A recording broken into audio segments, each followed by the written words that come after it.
रामचरितमानस में तपस्या शक्ति के विषय में बड़ा सुंदर वर्णन गोस्वामी तुलसीदास जी करते हैं।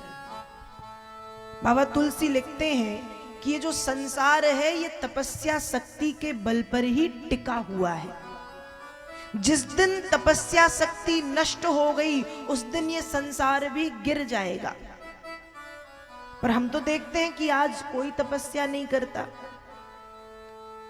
हिमालय की गुफाओं में आज भी इतने बड़े बड़े ऋषि मुनि मनीषी योगी विराजमान होकर के तप कर रहे हैं। यदि इन्होंने तप करना बंद कर दिया तो ये जो संसार है, जो तपस्या शक्ति के बल पर टिका हुआ है, यह संसार गिर जाएगा। तपस्या शक्ति अद्वितीय है, अद्भुत है। रामचरितमानस में बाबा तुलसी लिखते हैं और भगवान शंकर मां पार्वती को समझाते हैं।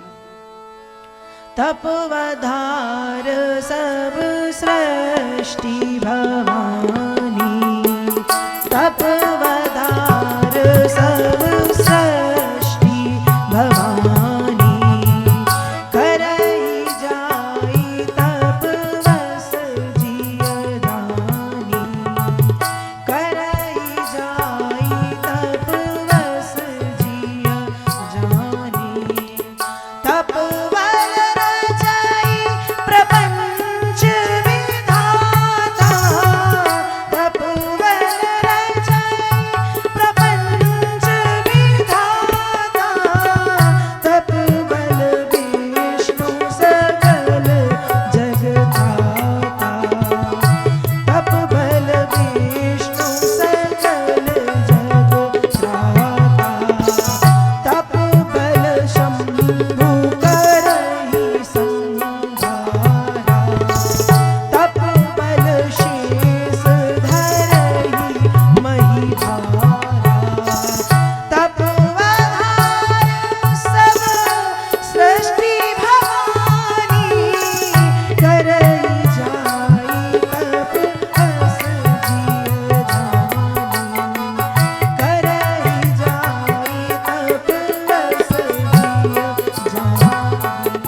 रामचरितमानस में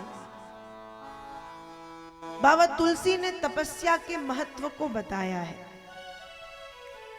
भगवान शंकर मां पार्वती से कहते हैं कि हे देवी, ये जो संसार है, ये जो जगत है, ये जो सृष्टि है, ये जो दुनिया है, ये जो चराचर है, ये जो अखिल विश्व है, ये तपस्या शक्ति के बल पर ही टिका हुआ है। जिस दिन तपस्या शक्ति नष्ट हो जाएगी उस दिन यह संसार भी गिर जाएगा। यदि भगवान ब्रह्मा सृष्टि की रचना करते हैं तो तपस्या शक्ति के बल पर करते हैं। यदि भगवान विष्णु सृष्टि का पालन और पोषण करते हैं तो तपस्या शक्ति के बल पर करते हैं। और यदि देवादिदेव महादेव इस संसार का संहार करते हैं तो तपस्या शक्ति के बल पर करते हैं। और यदि शेषनाग इस पृथ्वी को अपने सिर पर धारण किए हैं तो तपस्या शक्ति के बल पर किए हैं। तो इसलिए कह दिया तप आधार सब सृष्टि भवानी। ये जो सृष्टि है, ये जो संसार है, तपस्या शक्ति के बल पर टिका हुआ है। तो ब्रह्मा जी के दाहिने अंग से स्वयंभू महाराज मनु, वामांग से महारानी शत्रुपा की उत्पत्ति हुई। इन दोनों ने मिलकर के मैथुन धर्म के द्वारा 5 संतानों को जन्म दिया। लेकिन सृष्टि क्रम बढ़ाने से पहले इन्होंने तपस्या की। और जब घोर तपस्या की, कठोर तप किया, तो मनु और शत्रुपा की तपस्या से प्रसन्न होकर के विधि हरिहर तप देखी अपारा, मनु समीप आए बहुबारा।